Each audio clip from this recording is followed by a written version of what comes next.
So, if you've had me before, you've seen this before. Um, if you haven't, there's some important information on here, and even if you have had me before, there's still some stuff I need to go over. So, don't fall asleep on me. Getting freaking spam while I'm trying to teach. Anyway, so this is History 104. This is Western Civ since 1689, although we're a little earlier than that. Where do we start? No,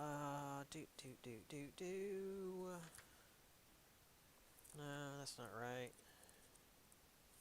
We start with absolutism, so that is the 30 Years' War. 1566, thereabouts. So we start a little bit earlier than this. About 100 years earlier than that. But I consider it important for the lead up to the Renaissance. The Renaissance is earlier than this. The French Revolution, and also there's some really interesting stuff that's going on in these earlier centuries. So, I mean, I do what I want. So we're going to start a little bit earlier. And, yeah. So, welcome to Western Civ. This is also my favorite class to teach, just like bar none. This is late European history, modern European history. We're going to really get into the nitty-gritty of like the fall of the monarchies and the rise of like modern empires, and of course the world wars as we get towards the end of the semester. This to me is an interesting class. I mean, I have to teach a lot of American history because you guys have to take a lot of American history. But to me, this is my favorite class to teach. So I appreciate you guys being here. So, what you're going to be dealing with is me. And you're going to have to be dealing with my humor, which includes my sarcasm. I will get, especially in this class, really into what I'm doing. And sometimes we're going to be going beyond the G rating. Especially some of the nuts and even this first chapter, freaking Gustavus Adolphus. Some awful references, even this early thing. Sometimes I don't sleep real well. For those of you that were here last semester, my kitten is growing, and turns out she is a he, and he is a nuisance. And he likes to play at 3 in the morning. So that's been my last month or so. If you haven't had me before, we'll do my best to make sure you get through this class, but you need to do your best to meet me halfway. Pay attention. If you're going to be here in person, come to class. Pay attention. Be awake. If you're taking the online portion of the hybrid course, watch the freaking videos. Don't ask me questions about stuff that I very clearly have gone over in the videos, because that's what we're doing. I record these and put them online for you guys to watch. Everything that I go over in class is going to be up online. If you do have questions, ask me. That's going to be like the multiple times in this intro I say, ask questions, please ask questions. But if it's something I've gone over 12 times, you're clearly not paying attention. So, history, I try not to do a whole lot of this stuff. My main thing is the who, what, where, when, why, and how. And we can use Napoleon here, because we are going to talk about Napoleon in this class. I actually almost forgot about that. I don't care that much about Napoleon, despite being real big into European history. Napoleon's like, he's a huge, important deal. But for me, the most interesting part about European history is how Europe deals with what Napoleon did. Um, but let's talk about Napoleon and his defeat at Waterloo. So, who was involved? Well, Napoleon, and also um, well, let's see, it was Waterloo. So England and Prussia. What happened? He was defeated. Cool. Where? Not Paris. It was in Waterloo. Great. When? March of 1815. That one I'm not going to bother you guys with. Unless I bang my hand on the board and be like, hey guys, this is an important date. You don't really need to worry about it. The why and how of it is why we're here. Why did Napoleon lose? Well, the British say they were the ones. Wellington defeated Napoleon all on his own in like a fist fight on top of cannons or something. But then again, the British are full of crap. There was a monument to Wellington in Ireland built out of like Napoleon's melted down cannons. The Prussians returned after being forced out of the battle and actually ended up saving Wellington. And they are cited by German historians to this day to have been part of that. By the way, Prussia became Germany, if you're confused as to why that's a thing. Also, Napoleon's army was much smaller and less experienced than it was in previous battles because he had been exiled previously, and before the battle he came back and just basically drew in a bunch of commoners, and they came together to form his army at Waterloo. So there's a lot of different reasons as to why this happened. So the why is why we continue to study history and why we're here. In fact, going to the other side of the world, new evidence actually continues to show up. There was a part of the Battle of, I think it was Gettysburg, that we weren't entirely sure like why a certain like flank of one side of the army held the way that it did. And then as we were going through with like ground penetrating radar, we realized that there was a fence line there. And while it was just like wooden fencing that you can just, climb through, it's hard to climb through a fence when you're getting shot at. So it did actually form a part of a barrier that kept a line from charging through and helped to protect that flank of this particular army's line, which we didn't know about because that fence has been long gone, but the stakes of the fence had been torn off and they remained underground and just sort of like not really petrified, but essentially remained there, and we saw them with ground penetrating radar, which wasn't a thing we could do until like the last couple of decades. So there's still evidence that shows why things happened. Historical lens, this is something that is more for last semester. Again, you guys that were here last semester will know that that was on your test. This isn't a thing that's going to be on your test this semester. But this is just, history doesn't change. It's the thing that has already happened. But the way we view history changes based on present day events and biases and whatnot. So, like during the Cold War, we would look back at Napoleon and view him analogous to, say, Russia, because we were hoping that, the USSR would fall, and eventually it did. And today we look back at, say, the Revolutionary France, and was that better for, say, women and the lower class than it was under the monarchy, or was it better were they better under Napoleon? Because, today we're more concerned about lower classes than we would have been, say, 50 years ago. And neither of these ways is wrong, it just changes how we look at history. And of course, why do we bother? Oh, who's here?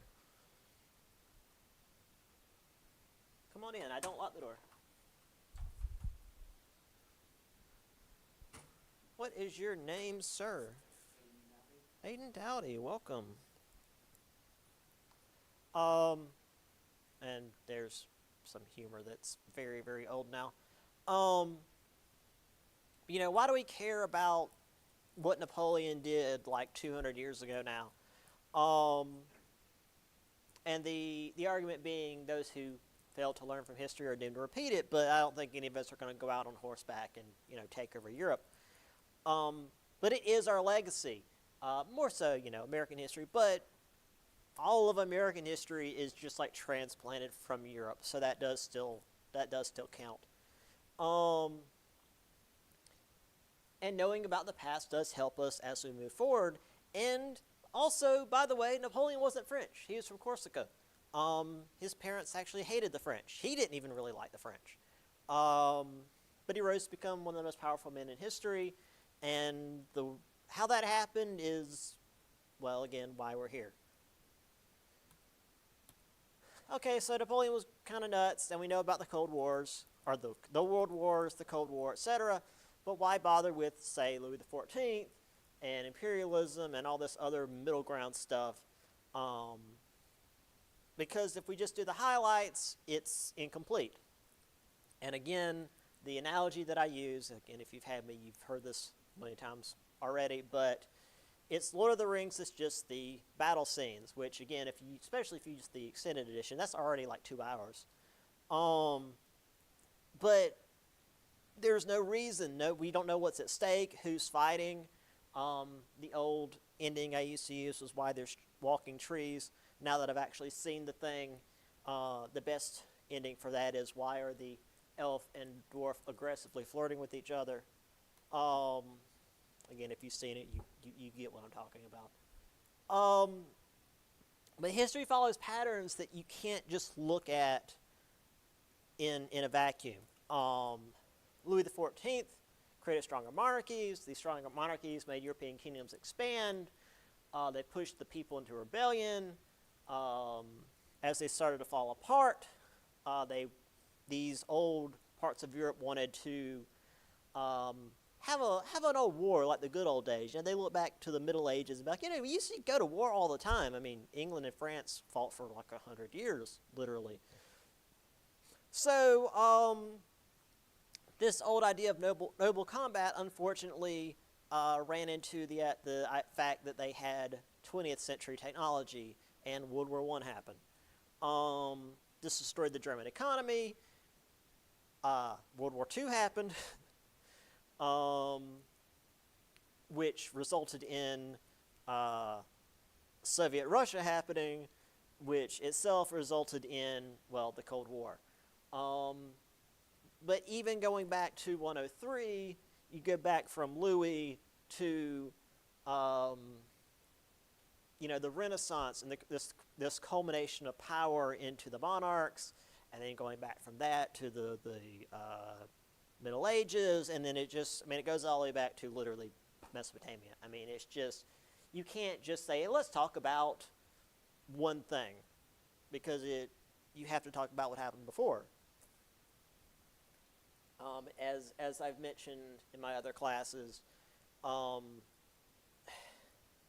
used to think the History Channel used to have good things on it before it became the weirdo talking about aliens channel. But turns out that even back then, its documentaries were really poorly done. And I mean, like, it would say, hey, let's do a documentary on World War I, and it just starts with, and then the dude got shot in the face, and now the war started. And you can't do that. Like, there's decades leading up to why World War I started, not just Archduke Ferdinand got shot in the face. That's the trigger for it. That's the final straw, the spark that caused the war. But not all the reason that it started. But anyway, we'll get to that later as well. So history happens in patterns. Can it predict the future? No. But it can help us avoid the mistakes of the past, like a land war in Russia, which I'm not even getting into that. We do stand on the shoulders of giants, etc. Or history is traced by its wars, and war never really changes. And if you get it, good for you. So come to class. Again, if you're taking the online portion of this hybrid class, watch the friggin' videos, because that's how this works. If you're coming to class, come to class, because it's all going to be here on the board. If you're doing the online portion, watch the videos, because that's just this. That's what I'm recording. As far as attendance, for you folks in here, don't miss 2 weeks in a row. If you miss 2 weeks in a row, I'm wondering if you're still here.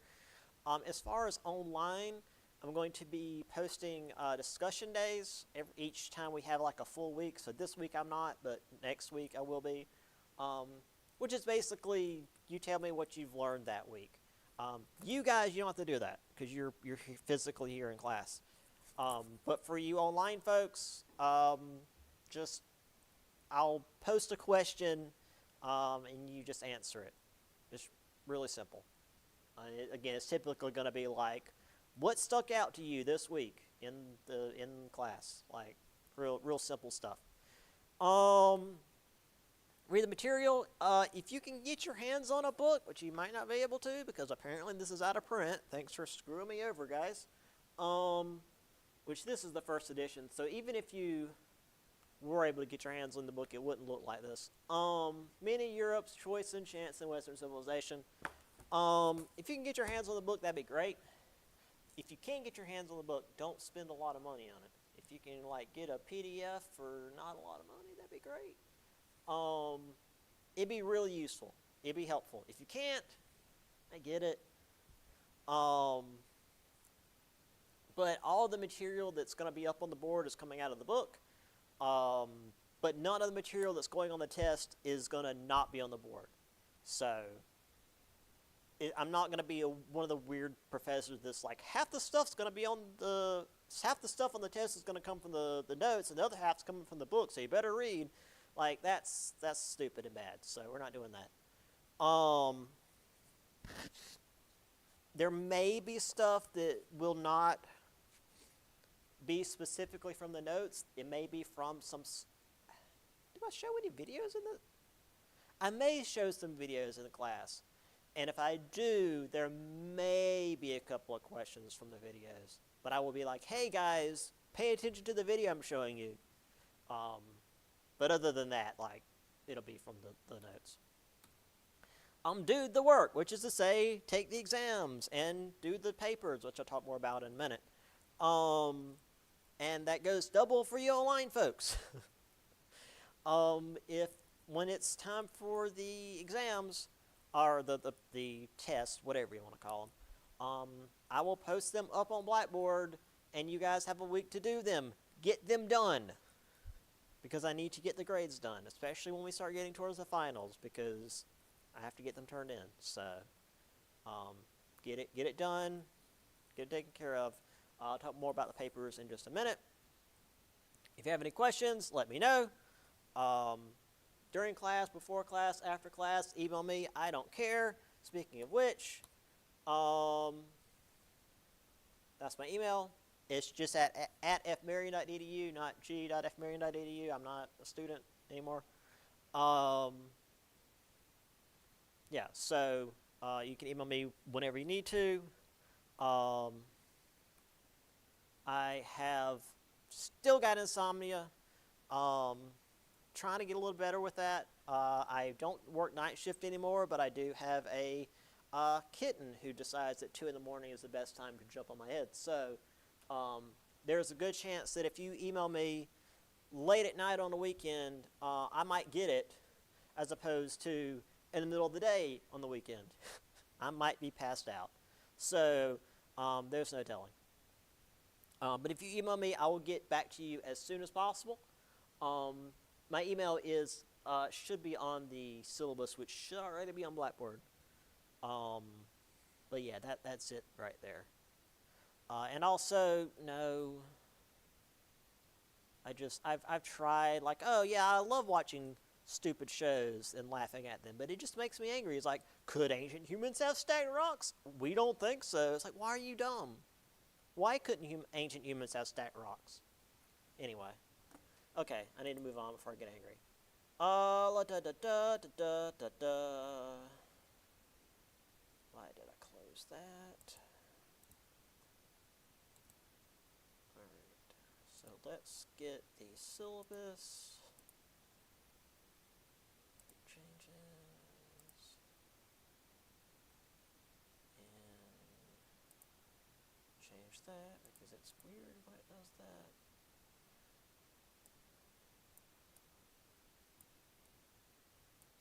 I don't know why it changes the size like that, but it's not something we do often, so I'm just not going to worry about it. Alright. Syllabus, which again should already be on Blackboard, but we're going to go over it anyway because my professors always have, so I'm just going to do what they do. Right. Again, here's the class. 104, Western Civ, yada, yada, yada.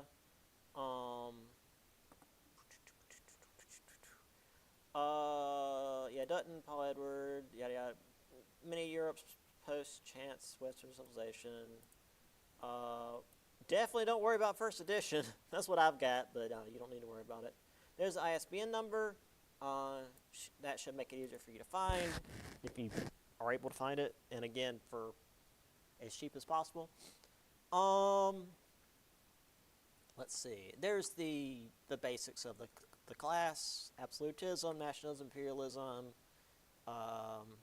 research, all this stuff. We'll get into that later. I've basically gone over all of this already. Oh yeah, so again, those of you that have had me before, you know how I do this. We're gonna have 3 tests, 2 papers, and the final. I'm gonna try to get 3 tests in this semester. They're all weighed the same. I'm not doing something weird and having the final be like half your grade, because that's terrible.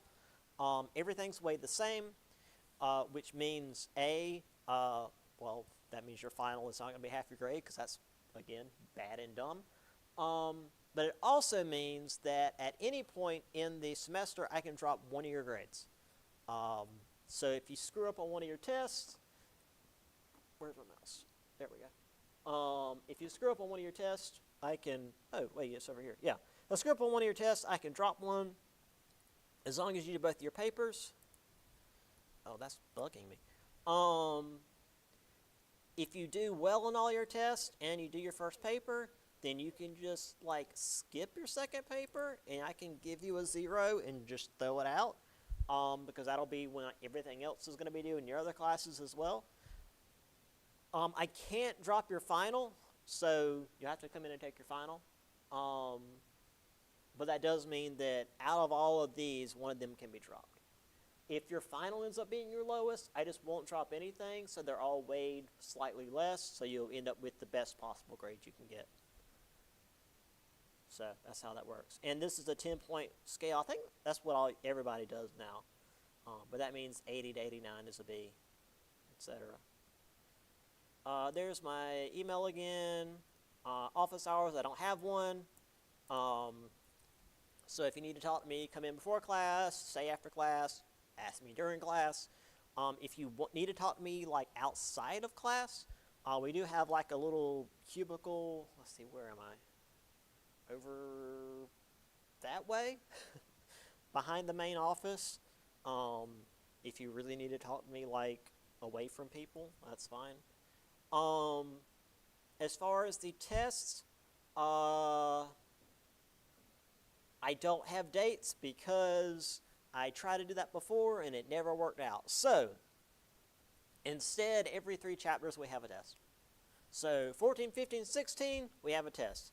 17, 18, 19, we have a test. 20, 21, 22, we have a test. That sort of thing. I think the final ended up being 2 because it's like the interwar era and World War II, and those ended up being big chapters. So it only ended up being 2. But as far as the way the tests work, it's all the same. Oh, and also that means that the final, yeah, it's non-cumulative. 26 was it? No, it doesn't go to 26. It's just 23 and 24. Yeah, we don't go past 24.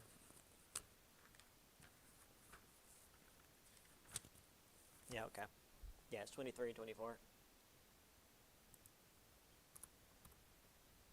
All right. Oh, hey, I have both the writing assignments here. Great. Um, So there is a textbook page here. Again, if you don't have the thing, you really can just use the book. It's 544. When did the French Revolution end? Basically, the question is, did the French Revolution end when Napoleon came to power, or did it continue with Napoleon in power? Just you can use that as your topic, or you can use something else entirely. Just as long as it's something from what we start with until, I don't know, about halfway through the book before World War I, because the second topic's about World War I. There's a lot you can do here. Don't worry about this. You don't have to worry about this until like halfway through the semester, so don't worry about this right now. And then the second one is, again, the basic topic is who caused World War I. The default is it's Germany's fault, but then if you look at it at a broader scope, you can kind of blame just about everybody. So there's a lot of ways you can take that.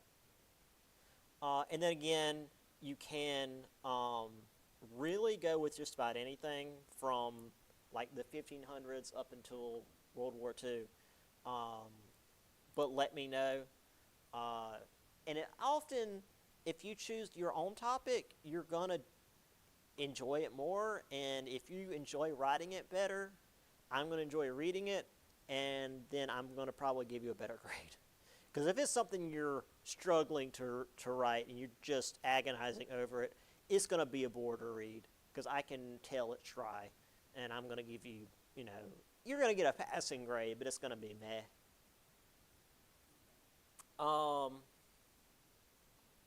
That said, you're not going to be penalized for doing the default topics. I'm not going to be like, oh, you did the default topic. Well, that's clearly 10 points off.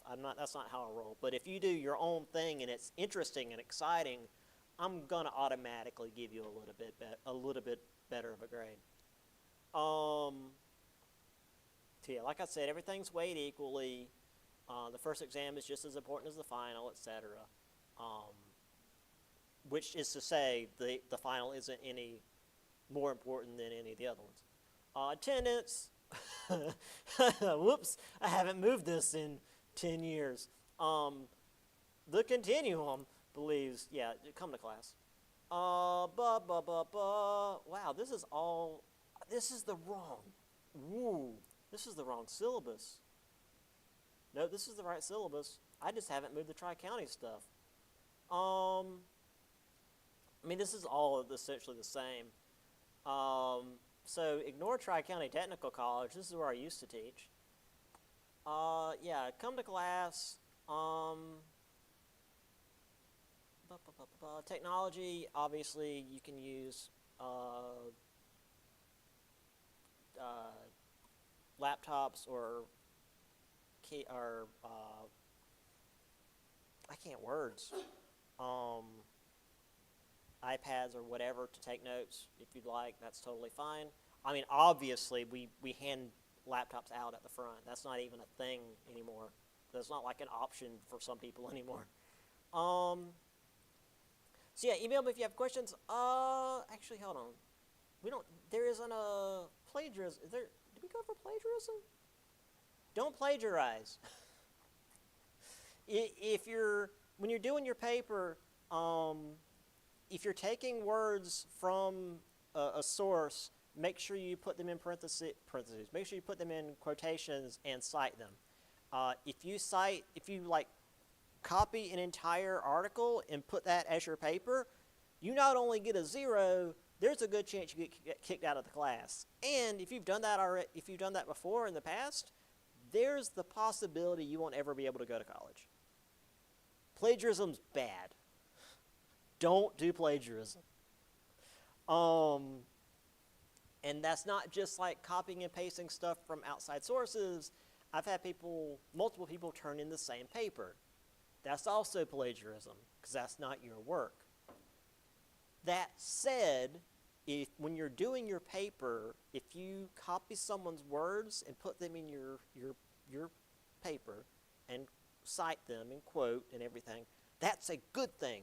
That means you did your work, and you're saying, hey, so-and-so said this, and you're taking an expert's words and putting them in your paper to show that you are looking at an expert's words. That's good, as long as you make sure that you cite your sources.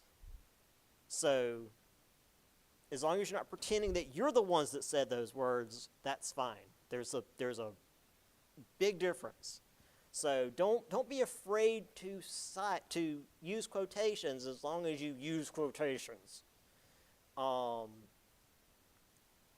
Now that said, I'm a little bit more lenient than other professors, and if you don't quote it correctly or use it to goof on the citation, technically that could be considered plagiarism. I'm not going to do that. As long as you put forth an effort, that's fine. But I have literally had a student just copy and paste an entire article and submit it. I was like, this is not how a student writes. And I just copied the first paragraph and put it in Google, and they just brought me to the article. And it's like, you can't do that. And I have had 3 students give me the exact same paper in the same semester. I was like, you can't do that. So don't do it. So yeah. Also for paper, for writing assignments, this is a lot more fleshed out in my American history for some reason. For you guys here in person, if you can physically print them out and bring them in, because we do have a media center, over that way, the big glass room at the end of the hall.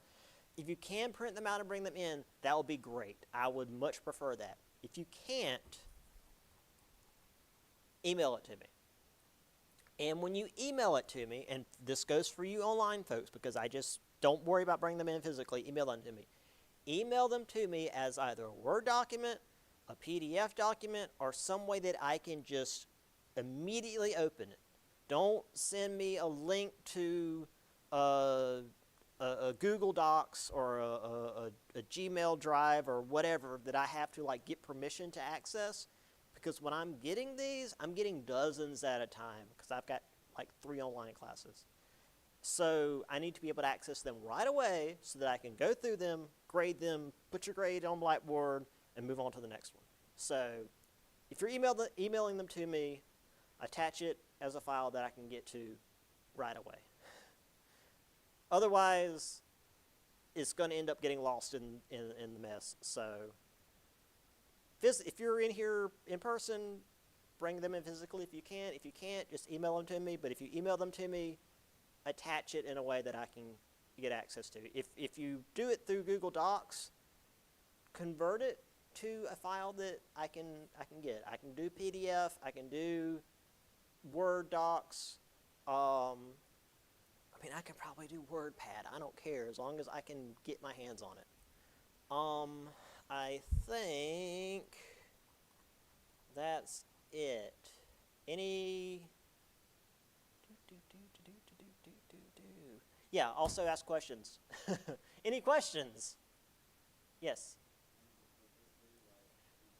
The first one is going to be due. I'm going to have to look at the calendar for when our events are. Probably about the middle of the semester. It's late February, early March, and the last one will be due whenever our last day of class is. So that will be late April. Whenever I'll have to look at the calendar. I'll get back to you guys next week about it. You've got time. and it's like 2 to 3 pages, double spaced. It's not like a massive research paper. But yeah, you've got time for that. Anything else? All right, I'll see y'all on Monday.